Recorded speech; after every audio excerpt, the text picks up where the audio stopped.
দর্শক, পাহাড়ি অঞ্চলের একটা মেয়ে জেলে কিভাবে মাছ ধরে, কিভাবে সে মাছগুলো বাজারে বিক্রি করে, পাশাপাশি কিভাবে তার জীবন যাপন হয়, আজকের ভিডিওতে আমি আপনাদেরকে সেটাই দেখাবো। আসলে দেখার বা জানার তো শেষ নেই। অনেকে কৌতূহল বশত পাহাড়ি অঞ্চলের মানুষের জীবনযাত্রা সম্পর্কে অনেকে জানতে চায়, তাই এই ভিডিওটি পুরোপুরি দেখতে থাকুন। দেখুন, এই মেয়েটা একটা মেয়ে জেলে, সে পাহাড়ে বসবাস করে, পাশাপাশি পাহাড়ি যে ছোটখাটো নদীগুলো রয়েছে সেখানে সে কিন্তু বিভিন্ন রকম কৌশলে মাছ ধরে। একটু ভালোভাবে লক্ষ্য করে দেখুন তার কৌশলটা।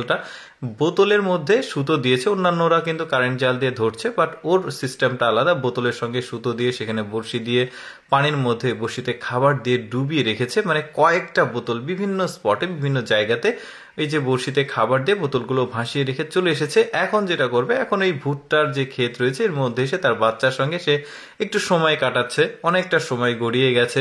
এই যে দেখতে পাচ্ছেন তার বোতলে মাছ লেগেছে, বোতলটা একটু করে নড়ছে।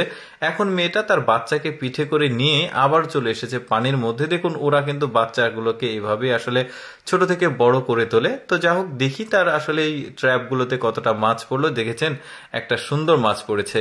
এই যে বোতলের মুখের সঙ্গে বেঁধে রেখেছে দড়িটা, দড়ির সাথে নিচে 2 হাত নিচে বড়শি দেওয়া আছে। এখন যে মাছগুলো ওই বড়শির টোপ খেতে এসে আটকে গেছে, এখন সে ঘুরে ঘুরে সব জায়গায় দেখে নিচ্ছে তার কয়টা বোতলে মাছ কয়টা লেগেছে।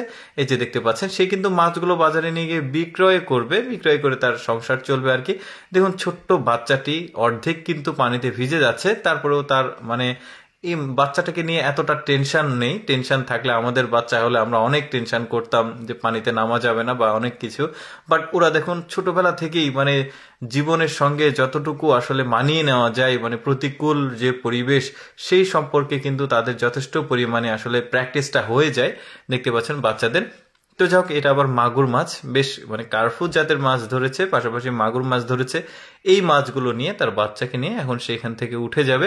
কারণ বাচ্চার আমরা চিন্তা করতাম যে বাচ্চার ঠান্ডা লেগে যাবে, এটা হবে ওইটা হবে, বাট ওরা পাহাড়ি অঞ্চলের মানুষজন কিন্তু বেশ মানে মানসিক দিক থেকে আসলে শক্তিশালী, যে ওই রকম কিছু না। দেখুন, এই মাছগুলো সে একটা বাস্কেটে নিয়েছে, পলিথিনের মধ্যে পানি দিয়ে এগুলো বাজারে নিয়ে বিক্রয় করবে। সে কিন্তু এখনো মাছ ধরা শেষ হয়নি, সে এই পদ্ধতিতে মাছ ধরেছে। এবার আরেক জায়গায় গিয়েছে, আরেক জায়গায় বড়শি পাতা ছিল তার, এখানে আবার মাগুর মাছ তার বড়শিতে লেগেছে। আবার এখানে আরেকটা বাচ্চাকেও সাথে নিয়ে এসেছে, আরেকটা মেয়ে বাচ্চাও কিন্তু তার আছে। দেখুন, এখানেও কিন্তু 2 রকম মাছ ধরেছে। এই যে বাচ্চাগুলো খুব মজা করে খেলছে, যে বড়শির সঙ্গে দেখুন মাছগুলো বেঁধেছে। তো যাই হোক, এই মাছগুলো সে এখান থেকে ধরে এখন যে পানিগুলো ছাকিয়ে নিয়ে এখন চলে যাচ্ছে, সে এই মাছগুলো বাজারে নিয়ে গিয়ে বিক্রি করে তার সংসার চলবে। যে দেখুন, কাস্টমার চলে এসেছে। তো যাই হোক দর্শক, কেমন লাগলো আজকের এই পাহাড়ি মেয়ে জেলের জীবনযাত্রা অবশ্যই কমেন্ট করে জানাবেন। আর এরকম অদেখা ভিডিও প্রতিদিন দেখতে আমাদের লেটস গো ফেসবুক পেজটি ফলো রাখুন।